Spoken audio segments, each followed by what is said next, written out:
के दुख पहुंचाकर, और जो जिससे दुख पहुंचता है और जिससे इस्लाम को फ़ायदा हो, मुसलमानों को फ़ायदा होता है, उसको पवित्र मानना। यानी कि दूसरों को गाली देना, लेकिन इस्लाम में ये पवित्र है क्योंकि आपने उस व्यक्ति को गाली दी जो कि गैर इस्लामिक आदमी है, जो तुम्हारे कुरान, मोहम्मद, मिखाइल, जिब्राइल, जन्नत, क़यामत, चाँद के 2 टुकड़ों, यानी कि ऐसी स्टूपिडिटी, अज्ञानता में विश्वास नहीं रखता जिसको कि प्रूव नहीं किया जा सकता। तो इनका जो शुरुआत होती है नमाज में, ये गाली देते हैं 48 बार गैर मुस्लिमों को। तो ये सूरा हम पढ़ा देते हैं। ये शुरुआत तो करते हैं बिस्मिल्लाहिर्रहमानिर्रहीम, यानी कि हम शुरू करते हैं उस अल्लाह के नाम से जो बड़ा दयावान है। और कैसा दयावान है वो बताते हैं। देखिए 109 है सूरा, इसमें 6 आयत हैं और 6 आयतों का शुरुआत करता हूँ मैं। 109 की एक क्या कहती है, कह दो इनकार करने वालों से।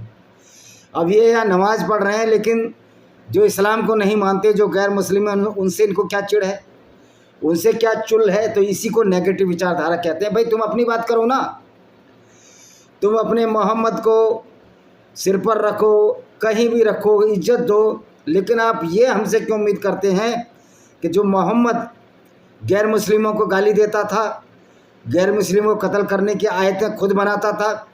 मैंने पहले ही सिद्ध किया, कोई जिब्रील फरिश्ता नहीं था इस्लाम में, वो तो गैब्रियल फरिश्ता था। सारा फ्रॉड जो है। तो भाई तुम रखो, ओढ़ो, बिछाओ, हमको क्या मतलब है तुम अपनी कुरान को, लेकिन हम तुम्हारी कुरान जैसी व्यक्ति चीज़ को क्यों मानेंगे जो सिर्फ एक इंसानियत के खिलाफ एक बहुत बड़ा षड्यंत्र है, एक बहुत बड़ी फिल्द है, गंदगी है। जब तुम्हें हमें गंदा कह सकते हो, कुरान में कई चैप्टर हैं जो कहते हैं कि गैर मुस्लिम, हिंदू हो, ईसाई हो, यहूदी हो, वो सारे के सारे नजस हैं। नजस का मतलब अरेबिक का ये शब्द है, उसका हिंदी में अगर वैसा अनुवाद किया जाए तो लेटरिन जितने गंदे हैं, फिल्दी हैं, तो फिर ये किताब फिल्दी, ये किताब फिल्दी नहीं है। अगर आप कुरान को नहीं मानते तो कैसे फिल्दी हो जाएंगे हम। तो ये क्या कहता है, कह दो इनकार करने वालों से, मैं वैसी बंदगी नहीं करूँगा जैसी तुम बंदगी करते हो, कि मैं वैसी पूजा नहीं करूँगा जैसी तुम करते हो। भाई मत करना।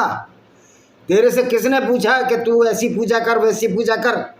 क्या कोई हिंदू, यहूदी या ईसाई तुमसे पूछने गया था तुम जैसी मर्जी पूजा करो, हमको क्या लेना देना है? और तुझसे पूछा कौन है? मान न मान, मैं तेरा मेहमान। यानी कि उड़ता तीर लेने की आदत क्यों है इस्लाम वालों को? फिर तीसरी आयत क्या कहते हो, और तुम जैसी बंदगी करते हो, तुम वैसी बंदगी करते हो। भाई हम नहीं कर सकते तुम्हारी जैसी बंदगी।